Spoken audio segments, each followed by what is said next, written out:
Well, hello, and a welcome again to the 2012fad.com. I will be your host for this evening, and my name is Charlie Bluehawk.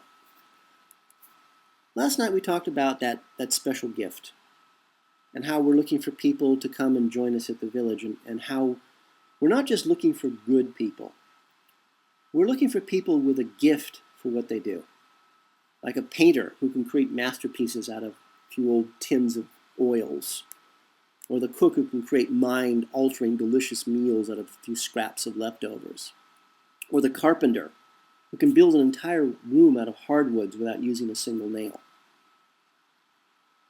We need gifted people. We need human beings. And frankly, there's just no time left to look. So tonight, I thought we might chat about Incorporate America. This was an idea I had many years ago, back when I was doing my honestgovernment.org video shows, which of course died a very horrible death after 128 episodes because nobody cared. No one cared to help me. I ended up doing the entire show by myself. I researched the stories, I wrote the scripts, I did the video shooting, I did the video editing, I did the special effects, and I was also the webmaster, and I did all the advertising, and I did it all alone, because no one could be bothered to help me. I had, in the end, over 300 loyal regular viewers, daily viewers, and not one of them, not one, could be bothered to subscribe to my show and to help me support it for $1 a month. Well, actually, forgive me, that actually is not true. One guy did subscribe for $1 a month, at which point, when he became a member, he downloaded all the videos I had in my library. All of them. He just basically raped the entire site, canceled his subscription, and then demanded his $1 back. At that point, I gave up. I put up all the episodes onto YouTube and forgot all about it. I've since taken them down. Because I'd given up on the American people, because I had, yet again, discovered what helping people meant. It meant the loss of everything I had. It was during that time that I realized that the only way we could take back control of, well, it really never was our country, but we could take back control of our country. And that was by buying stocks. We would buy stocks, not too many, just enough to qualify us to attend shareholders meetings. We would buy stocks in the top 1,000 corporations, the true criminals of our country. And just by buying stock in these major corporations, we could attend shareholder meetings. It would give us access to all the names and addresses of other shareholders. I thought we could stand together at these meetings of the top 1,000 corporations and demand they stop doing what they're doing. What were they doing? They were buying politicians to start wars so they could sell weapons. They were buying politicians to start wars so they can destroy countries, so they could get the contracting rights to rebuild those countries. They were buying politicians so they could dump toxins into the groundwater. They were creating foreign armies so they can invade other countries just to get control of their minerals. They were destroying foreign economies just to gain control over their water. Boy, how stupid I was. I was so stupid to think that cattle would suddenly stand up on their hind legs and remember that they were men and women, remember that they were human beings, because someone finally bothered to tell them the truth. I tried. I didn't want anything for myself. I wanted us to stand together as a people. I was so stupid. Because people know what the truth is. They don't need me, they don't need you to tell them. They know the truth is there. They're simply ignoring it. And as I learned in New Zealand, when you confront people with the truth, gibbering madness ensues. They will do anything to destroy you. Why? Because you confronted them with the truth. So just don't do that. Save yourself the trouble. Been there, done that. Don't do it. You cannot, frankly, bluntly, turn cattle into human beings. You can't do it. Because they're just cattle. And nothing can be done. Nothing you and I can ever say or do will ever change that. So don't bother. So that just leaves you and me, the 2% solution. So what have we done, you and me? Nothing. Nothing at all. Oh, I planned for 40 years, but, sitting all alone by myself, night after night, day after day, trying to survive because I thought it was worth doing, gets you nothing. Somebody else has to care. The problem for you and I is we have to finally just realize that not all people are created equal. Most are, quite bluntly, just too stupid to live. And with what's coming, that will take care of itself very soon. But at one time, if enough people had remembered that they were people, we could have bought into the top 1,000 corporations. We could have stood together in the shareholders' meetings. We could have taken control back of our country. But that dream died December 2000. I was there and I saw it happen. I saw it die. I yelled, I screamed, I begged, I pleaded, I reasoned, and nobody cared. Nobody. The other problem, of course, is, again, reality is cropping its ugly head up. The top 1,000 corporations are all in the international drug business.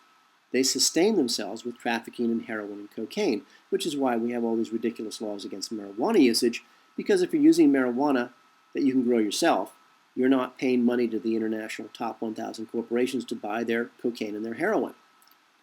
So it's bad business. Those very same drug routes from Asia into the USA that old George Bush, Magog, created when he turned the OSS into the CIA and modeled the CIA on the Jesuit order of the Catholic Church. The Jesuits, of course, are terrorists and murderers and assassins, thousands of years old. So really wasn't going to affect buying a few shares of stock, what we could do. And how do corporations deal with all this money? Well, through the bankers. The bankers are their partners in crime. The banks hold and move and guard all that drug money for the corporations, and they move it around the world. A good example of this is not too long ago, a little corporation called AOL, America Online, was going out of business. It was going down for the third time, and we thought, it was gone. It had declared bankruptcy. It was on its way out the door.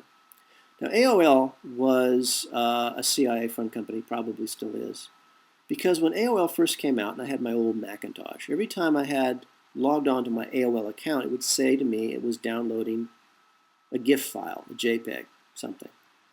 And it would take like 30 minutes. And of course, it was a very old, dial-up modem. That was okay. But my hard drive would be spinning so fast, I thought it was actually going to explode. It was very apparent back then that AOL was trying to download all the information on my hard drive. And because it was a Mac, it wasn't having any luck, which is why Microsoft actually bought into Apple computers, and why Apple computers today are just as corrupted as PCs are. Anyway, AOL was going out. It was into bankruptcy. And yet, all of a sudden, and today no one will even talk about this, suddenly this little dead company came back to life and turned around and purchased Time Warner Communications. Probably the biggest media company in the world at that time. And they bought it for cash. Excuse me. How did they do that? Well, it turns out that corporations win or lose against each other based on how cheap they can borrow drug money from banks in the Caribbean. See, if I can borrow $100 million from drug money bank in the Caribbean for 2%, but you have to pay 3%, I'm going to win because I get my drug money loan at a better rate than you do. And that's what AOL did. You see, someone at AOL made a deal to borrow drug money at the lowest possible interest rate so they can then turn around and buy Time Warner for cash. And the banks are very happy to do that because they need all this drug money laundered. And so AOL Time Warner was created. Which gets us to, have you ever wondered why your favorite corporation manages to stay in business? I say favorite in a sarcastic way because they're morons. Now, when I was very young, and I'm 52 now, there was a telephone company in Southern California called GTE. It was everywhere. It was like a disease. They were, as I said, they were being in business since I was a small child, and they were terrible. How did they keep their franchise when all of their customers wanted them dead and buried? Well, they bought off politicians, obviously, with money that they borrowed from offshore banks, drug money that needed to be laundered. After a few years, they changed their name to Verizon because with such terrible bad service, there was just no way they were going to survive, even with this huge influx of cash. And that's where companies rebrand themselves. They change their name, they change their logo, they change their look, and of course people, cattle, fall for it. So next time you wonder how the top 1,000 corporations stay in business, because they're all run by idiots and thieves and morons and drug users themselves, how do these companies stay in business? Because they can borrow drug money cheaply from their friends, the bankers. And again, whoever comes up with the drug money loan at the lowest interest rate wins. In that particular case, AOL won. But since they did not earn their money the old-fashioned way, you and I would say, well, you got to work for it. You got to learn how to run your business from experience. You need to know how the market works. You need to know about your customers. You need to know how to get to that point before you actually get there. And that's how AOL lost Time Warner. It also goes hand in hand with our master's plan, the dumbing down of the world, the dumbing down of the major corporations, so they can drop the share prices low enough to frighten you, to panic and sell your shares in that company, if you have any left, and that you still owe money on, because you only put a fraction of the purchase price down. And in a panic, you sold those shares at a loss. Well, those shares are gone, but you still owe money on those shares. So now you're in debt as well. You're broke, you're penniless, and you're in debt. And those expensive shares you sold back in a panic for nothing, they got value again because the corporations themselves bought them back. They've made money off of you twice now. And you're living on the street with your family. So incorporate America? No, it's again too late. Now all we can do is run and hide. There is no second choice. Unless you consider dying an option, and frankly I do, and I'm prepared for that even now. So far, from my point of view, there's really no good reason for me to be here, even though I go to bed every night hoping, every night, that tomorrow my life here will finally begin. I'm 52 years old, and I've never been alive. I hope you are. I hope you have a reason for getting up in the morning. I hope you have someone to love. And I hope that same person loves you in return. And you tell each other every day. And I'll hope for that for all of us. I think I got that much left in me. For all of us here at the2012fad.com, this has been Charlie Bluehawk, wishing you a really good day and reminding you to keep that one good thought. The 2012 Fad is brought to you by Coffee and Blood, Love Letters Between the Dead, a series of 5 erotica horror novels about a fallen angel finding his way back to regain his own soul, and how the CIA war against the human race, their black magic, captures and traps him in the body of a mind-controlled slave designed to hunt down and to kill their god, their Satan.